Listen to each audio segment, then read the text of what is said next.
အားလုံးပဲမင်္ဂလာပါ MK Story 1နေကြိုဆိုလိုက်ရပါတယ်။ယနေ့တင်ဆက်ပေးခြင်းနဲ့ဇလန်းကြောင်းအလေးကတော့အယူတူတော်နဲ့ကြောင်တစီအတိုက်ပဲဖြစ်ပါတယ်။စာရေးသူကုနောင်ယူရေးသားခဲ့ပြီးတော့ကျွန်တော်တင်ဆက်သူမောင်ညိုမိတ်ခန့်တင်ဆက်ပေးမှာပဲဖြစ်ပါတယ်။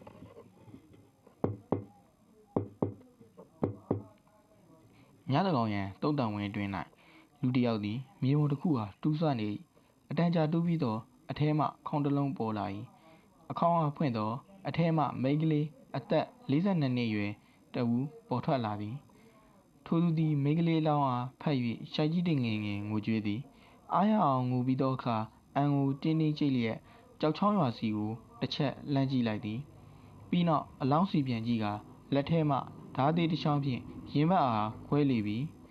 နှလုံးအားထုတ်ယူကနဘေး၌ချထားလိုက်သည်ပြီးလျင်သူနဘေးရှိပြည်နယ်အိတ်ဖြူအားယူကအထဲမှကြောက်ရှင်တကောင်အားထုတ်ယူပြီးအလောင်းဤအပေါ်မှခုနှစ်ခါကြော်စေ၏ပြီးနောက်အရှင်လဲပင်ကြောင်ဤရင်ဘတ်အားခွဲကနှလုံးကိုထုတ်ယူသည်ကြောင်ဤနှလုံးသည်ထိုသူ၏လက်ထဲတွင်ဒရိတ်ခုန်ရင်းရှိနေသည်ထိုသူသည်ကြောင်နှလုံးအားမိန်းကလေး၏နှလုံးနေရာတွင်ထည့်သည်အသင့်ယူလာသောအိတ်ထဲမှဝါချင်းချင်းအမုံချို့ကိုထုတ်ယူ၍နှလုံးအားပတ်သည်ပါးစပ်မှလည်းတစုံတစ်ခုကိုတီးတိုးရွတ်ဆိုသည်အချိန်နှဲငယ်ကြာသောအခါသူ၏လှုပ်ဆောင်မှုပြီးစီးဟန်တူလေသည်အထဲမှမိန်းကလေးလောင်းကိုထုတ်ယူကခက်လန်းလန်းရှိသူကြိုတင်တူးထားသည့်ကျွင်းသစ်ထဲသို့ရွှေ့ကထည့်လိုက်သည်ညီမလေးမင်းအပေါ်ရုပ်မာခဲ့တဲ့သူတွေကိုမင်းပြန်ပြီးလက်စားချပြီးတော့အကိုနဲ့အဖေကတော့ငါညီမလေးပေါ်ရက်ဆက်ရုပ်မာခဲ့တဲ့ဒီရွာမှာမနေတော့ဘူးမကြခင်ဒီကနေအပြီးထွက်သွားတော့မယ်တီးတိုးလေးပြောတာမြေကိုမြုပ်လိုက်လေတော့သည်ပြီးနောက်ငကိုမြေကြီးစီပြန်သွားပြီးပုံမှန်မြေပုံတိုင်းရှိအောင်ပြုက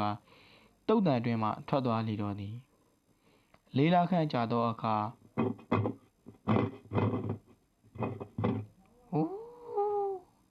ညတကောင်ရန်ထူးထူးဆန်းဆန်းငှက်ဆိုးထိုးတန်၏အစုံ၌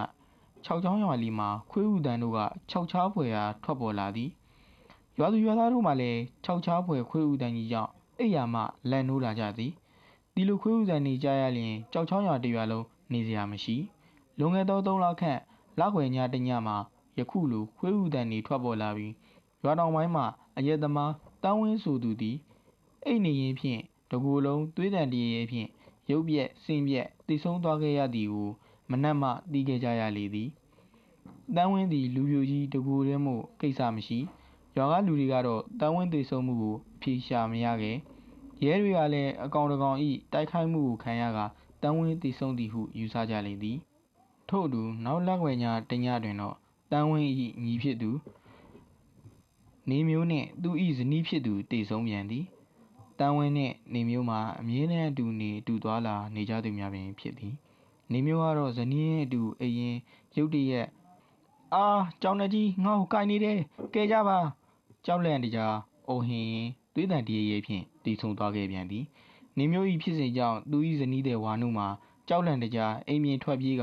လေကားမြင့်ထက်မှခြေကြော့ကနေရာတွင်ပွဲချင်းပြီးတိတ်ဆုံးသွားခဲ့ရပြန်၏ထိုစဉ်အခါယခုလိုပင်ထူးဆန်းစွာရွာထဲရှိခွေးများအားလုံးအားလည်းဥနေကြ၏နေမျိုးမသိခင်ကြောင်နှကြီးဆိုတာကြောင့်လည်းအတွေးခတ်ကြရပြန်သည်ဘာကြောင့်ရဲ့မသိထိုကဲ့သို့သောတည်နေကြသည့်အဖြစ်ကိုအဖြေရှာမရယခုလည်းခွေးဥတံများထွက်ပေါ်လာပြန်ပြီဘသူထက်သေးအောင်မသိခွေးဥတံများသည်ရွာနောက်ဖက်တုတ်တန်စီမှရွာတွင်းသို့တဖြည်းဖြည်းရောက်ရှိလာသည်မကြာမီရွာလေရှိအိမ်ရှိနားတွင်ရက်တန့်က6ချားစပွဲဥနေကြ၏အိမ်ရှိမှခွေးဥတံများထွက်လာပြီးသည်နှင့်အိမ်အတွင်းစီမှကဲကြပါဦးအတန်နှကြီးဖြင့်ထဝေါ်သောတောင်းတင်၏အတန်ကြောင့်ထိုအိမ်မှအိမ်သားများအပင်သို့နဘေးအိမ်မှလူများလန့်နိုးကုန်ကြလေ၏ကိုသောနေတော့ဘာဖြစ်တာလဲတောင်းတင်၏မိန်းမမိလုံးသည်သူ့ယောက်ျားဘာများဖြစ်လဲဟုမေးမြန်းရင်းနဘေးမှာမိအိမ်အားဆွဲကကြည့်လိုက်သည်လာခဲ့ကြပါဦးရှင်ဒီမှာကိုတောင်းတင်ဘာဖြစ်မှန်းမသိလို့တောင်းတင်သည်အိယာထဲတွင်တကူလုံးသွေးလိမ့်လိမ့်ဖြင့်မျက်ဖြူလန်လျက်လူးလိမ်အောင်အော်ဟစ်နေ၏မိလုံး၏အော်တန်အဆုံးမှာတော့နဘေးအိမ်အားလူများပြေးလွှားကြလာ၏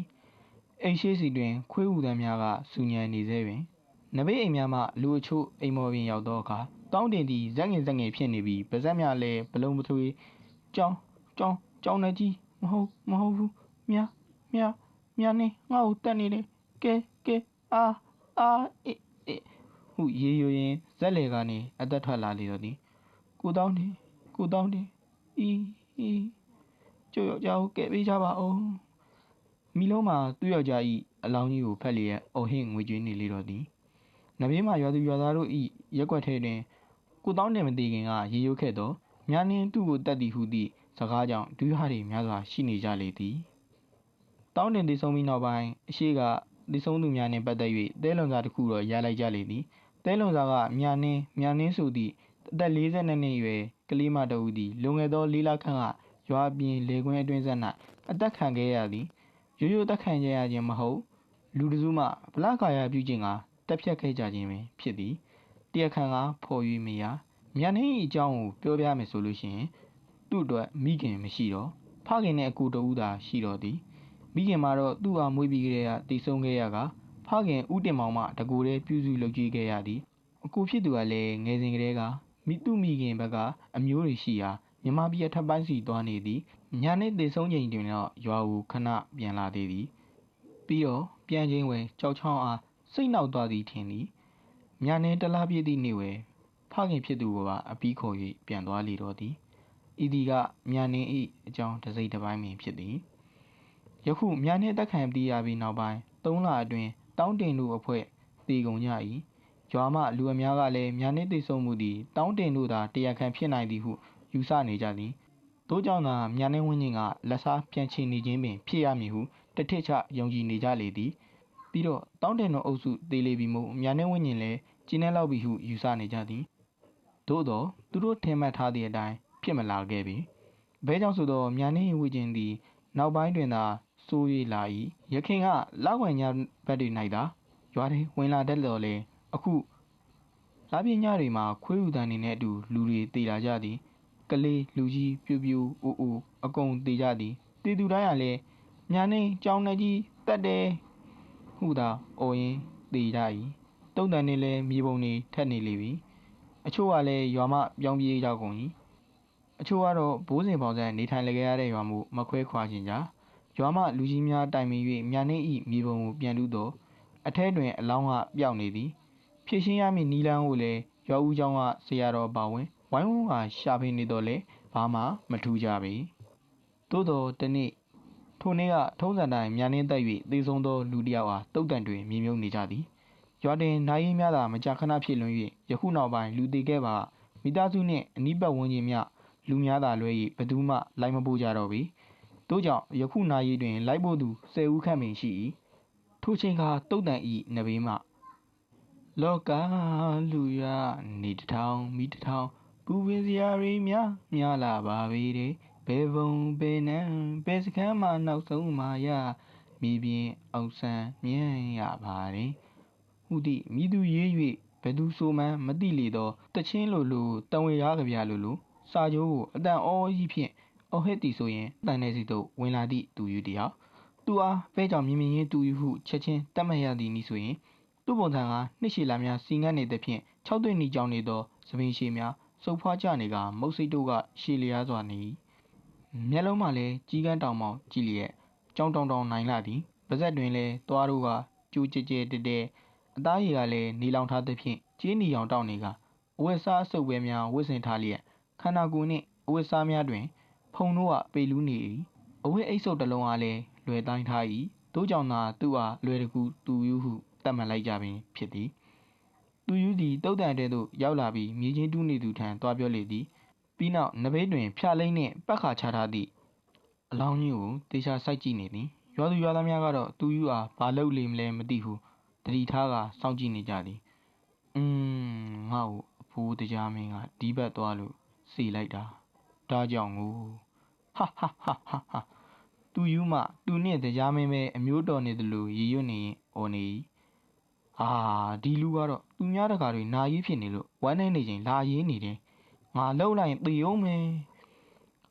ကြော်မောင်ရသူကယူနေတာပဲဘယ်သိပါမလဲနားလည်ပေးလိုက်ပါကွာတိဆုံးသူဤတားဖြစ်သူမှမြေချင်းတူးနေရင်သူယူအားအော်ဟစ်လိုက်သည်နဘေးမှလူတစ်ယောက်ကထိုသူအားတားလိုက်သည်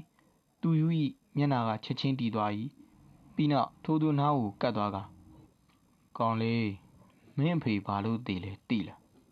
သိတယ် ကျုပ်ဖေမြာနင်းတစီတက်တာဟာဟာဟာဟာဟာအေးမှန်နေအခုရွာမှာလူတွေအများကြီးသိနေတယ်မလားအဲ့ဒါမင်းပြောတဲ့မြာနင်းတက်တာဒါပေမဲ့တကယ်တရားခံက तू မဟုတ်ဘူးကွသူ့အတွက်မကြည်နေတဲ့သူတယောက်ကမြာနင်းကိုတက်တဲ့တရားခံတွေကိုလက်စားချေဖို့အစီရင်လှုပ်ထားတယ်အစကမြာနင်းအတွက်လက်စားချေဖို့လောက်ပဲလှုပ်ခဲ့ပေမဲ့အခုကျအစီရင်ကိုလှုပ်ဆောင်ထားတဲ့သူကသူ့အစီရင်ကိုပြန်မဖြေခဲ့တော့ဟိုတစီကအစားကျူးလာပြီးမဆိုင်တဲ့သူတွေကိုပါထပ်တက်နေတာဒီပြဿနာကိုဖြေရှင်းရင်အစီရင်လှုပ်ထားတဲ့နေရာကိုအရင်ရှာရမယ်ဒါပေမဲ့လောလောဆယ်ဘယ်နေရာမှာရှိနေတယ်ဆိုတာမသိနိုင်ဘူးသူယူသည်ဒဇိမ်တစ်ခုကိုကြောက်ရွံ့လာသည့်အလားမျက်လုံးကိုတောင်မြောက်ကစားရင်းပြောလေ၏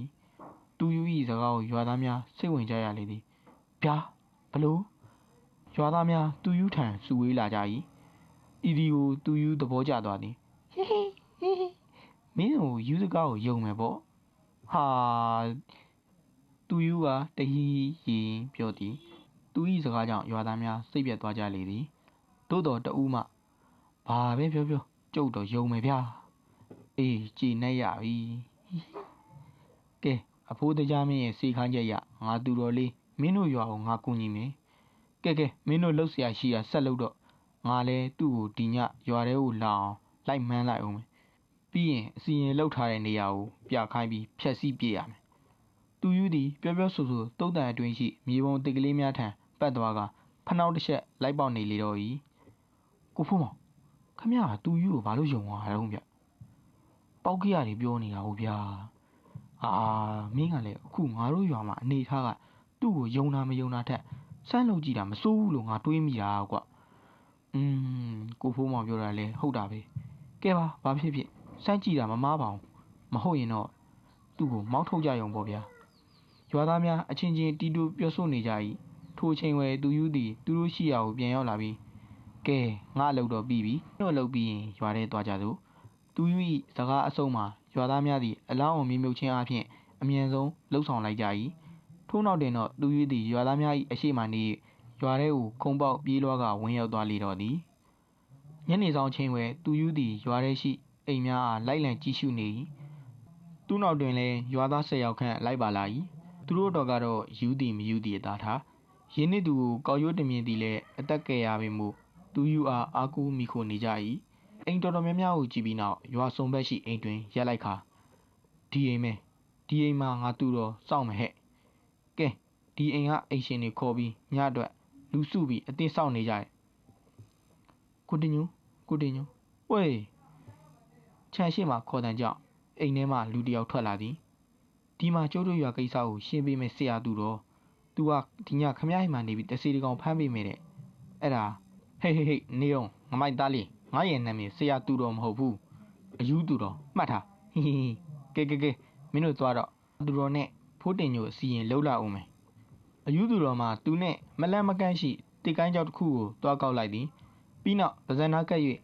တီတိုမမ်းမုံနေလေပြီတင်ညိုအားပေးခါရော့ဒီတုံးနဲ့ခြံဝင်းထဲကိုစီးလိုက်တာဝင်မောက်တစ်ခုပဲခြံထားခြင်းတင်ညိုလဲဟုတ်တော်ရှိမဟုတ်တော်ရှိသူ့မိသားစုအတွက်စိုးရိမ်မိသည်မို့ဒုတ်တချောင်းနဲ့ခြံဝင်းတွင်လည်းလိုက်တာလေသည်ထိုအချိန်ဝဲကြံရွာသားများပြန်ကြကုန်လေ၏အယူသူတော်သည်လည်းခြံနောက်တနေရာစီတွင်တောင်ကြီးမြောက်ကြီးလှည့်ကြည့်နေလေသည်စီးတားပြီးပါပြီဗျကောင်းလေစွာဒါပြီးပြီဆိုရင်ဖိုးတင်ညိုအိမ်မော်တက်အိမ်မော်ရရင်ဟော့ဒီကျိုးလေးကိုလှေကားထိတ်မှာထားပြီးရင်ထမင်းစောစားပြီးအပြင်ကိုမထွက်နဲ့ဒီစက်ကူလေးတွေကိုမင်းတို့အိမ်ကအတန်မီအောင်တီးလို့ရတဲ့ဒံအိုးတွေလင်မန်းတွေမှာကတ်ထားညရလို့ငါသူတော်ချက်ပြရင်အိမ်ထဲကနေစက်ကူကတ်ထားတဲ့အရာလေးတွေကိုညာထနေအောင်တီးကြလားဟီဆိုင်းဝိုင်းနဲ့တော့ကရကြည့်ရဲ့အယူသူတော်သည်တလမပတ်လက်ခန့်ရှိစက်ကူတထက်အားတင်းညို့အားပေးပြီးလှုပ်ဆောင်ရမည်ကိုပြောပြပြီးသည်နှင့်နီးစက်ရတစ်ပင်တပင်ပေါ်သို့တွေ့တက်ခါဝါစုံ၌တက်အိတ်နေလေတော့သည်ထိုအချိန်ဝဲပြင်ပ၌အမောင်တူကကြီးစိုးနေလေပြီအသည်မှောင်မိုက်နေသည့်တဖြည်းဖြည်းညံ့လာသည်နှင့်အမျှတုတ်တံပတ်စီမှခွေးဥတံများထွက်လာလေပြီဟီသူလာပြီသူလာပြီယူသူတော်သည်တစ်ပင်ပေါ်တက်မေးနေရမှခေါင်းထောင်လာပြီးရေရွတ်သည်ဟုတ်ကဲ့ပါယနေ့စီစဉ်လေးရတော့ဒီလောက်ပါပဲဗျနောက်ထပ်အပိုင်းသစ်တင်တိုင်းတီးအောင်ဘေးနားဟာလူတီခေါင်းလေးကိုလည်းနှိပ်ခဲ့ကြပါအောင်ဗျလိုက်ရင် subscribe မလုပ်ရသေးဘူးဆိုရင်လည်း လုပ်ခဲ့ကြပါအောင်ဗျ